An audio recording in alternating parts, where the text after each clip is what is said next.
To download MetaMask on your laptop, start by opening a web browser such as Google Chrome, Mozilla Firefox, or Microsoft Edge. Navigate to the official MetaMask website by typing in the address bar metamask.io. Click on the download button and select the browser you are using from the list of options. Once you have selected your browser, a new page will open with instructions on how to add the MetaMask extension to your browser.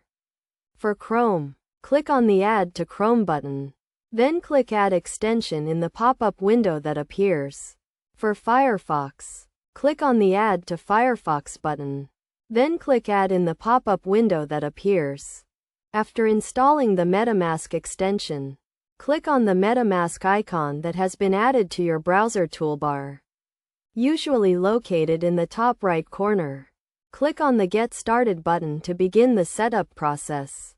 You will be given the option to import an existing wallet or create a new one. If you are new to MetaMask, select the Create a Wallet option. Choose a strong password and make sure to store it in a safe place.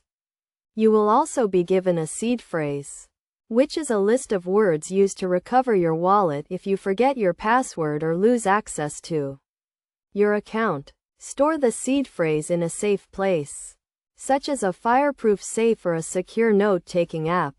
After setting up your wallet, you will be taken to the MetaMask dashboard, where you can view your account balance, send and receive cryptocurrency, and interact with decentralized applications.